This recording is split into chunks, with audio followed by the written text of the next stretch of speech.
சிறுவனாக வந்து அமுது உண்ட அரங்கன். திருவரங்கம் அருகே உள்ள அகண்ட காவிரி என்ற ஊரில் சுமார் 800 ஆண்டுகளுக்கு முன்பு ஒரு விஷ்ணு பக்தை வாழ்ந்தாள். அவளுக்கு ஒரே ஒரு மகன். அவனுக்கு தான் வழிபடும் இறைவனான அரங்கன் என்ற பெயரையே வைத்தாள்.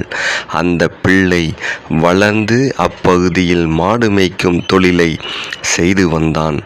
நண்பகல் வேளையில் தன் பிள்ளை இருக்கும் இடத்திற்கு சென்று அவனுக்கு கஞ்சி, அதாவது தண்ணீர் ஊற்றி வைக்கப்பட்ட பழைய சோறு குடித்துவிட்டு திரும்புவது அந்த தாயின் வழக்கம்.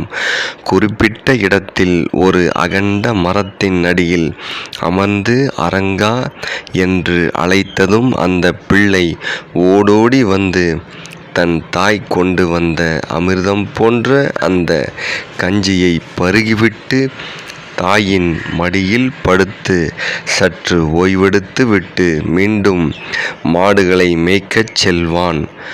அன்றும் அப்படித்தான் மகனுக்காக பழைய சோறு எடுத்து வந்திருந்தாள் அந்த விஷ்ணு பக்தை. அரங்கா என்ற ஒற்றை குரலுக்கே ஓடோடி வரும் மகன் அன்று 5-6 முறை அழைத்தும் வரவில்லை. மகனுக்கு என்ன ஆனதோ என்று அந்த தாய் பரிதவித்த நேரத்தில் அம்மா என்று அழைத்தபடி வந்தான் அந்த சிறுவன். ஒரு கன்று வழி தவறி தூரமாக போய்விட்டது. அதை பிடித்து தாயிடம் கொண்டு போய் சேர்த்துவிட்டு வர நேரமாகிவிட்டது என்று தன் தாயின் முகம் தாங்கி நின்ற கேள்விக்கு முந்திக் கொண்டு அவனாகவே பதிலை தந்தான். பின்னர் தாய் அளித்த கஞ்சியை சுவைத்து அருந்தியவன், இன்று நேரமாகிவிட்டது, ஓய்வெடுக்க நேரமில்லை என்று கூறிவிட்டு அங்கிருந்து ஓடி மறைந்தான். மகன் சென்றதும் அந்த மரத்தின் நிழலில் சற்று ஓய்வெடுக்கலாம் என்று படுத்தாள் அந்த பெண். அப்போது அம்மா அம்மா என்று சத்தம் கேட்டு விழித்தாள். அருகில் தன் மகன் நின்றிருந்தான். என்னப்பா, அதற்குள் வந்துவிட்டாய் என்று கேட்டாள் அந்த தாய். அதற்கு அந்த சிறுவன், என்னம்மா சொல்கிறீர்கள், நான் இப்போதுதான் வருகிறேன், சாப்பாடு தாருங்கள் என்று கேட்டான். என்னப்பா சொல்கிறாய், இப்போதுதானே சாப்பிட்டு விட்டு போனாய் என்று அதிர்ச்சியாக கேட்டாள் தாய். தன் மகன் இப்போதுதான் வருகிறான் என்றால் இதற்கு முன்பு இங்கே வந்து சாப்பிட்டு விட்டு போனது யார் என்ற கேள்வி தாய்க்கு எழுந்தது. அந்த கேள்வி மகனையும் தொற்றிக்கொண்டது. மறுநாள் அந்த போலி சிறுவனை பிடிக்க இருவரும் ஒரு திட்டமிட்டனர். அதன்படி மதியம் சாப்பாடு கொண்டு வந்து அரங்கா என்று 2-3 முறை அழைக்க அந்த சிறுவன் வரவில்லை.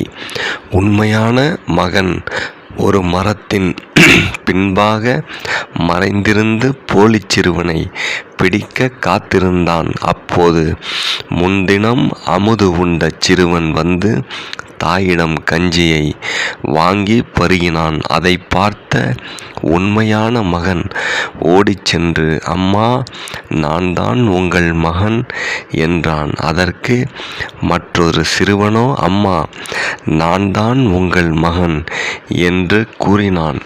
இருவரும் மாறி மாறி அவ்வாறு சொன்னதும் அந்த தாய், ரங்கநாதா, இது என்ன விளையாட்டு என்று அரற்ற, விளையாட்டாத்தான் வந்தேன் அம்மா என்று, அதாவது விளையாட்டாத்தான் வந்தேன் அம்மா என்று கூறிய அமுதுண்ட சிறுவன் திருவரங்கம் அரங்கநாதராய் காட்சி தந்தார்.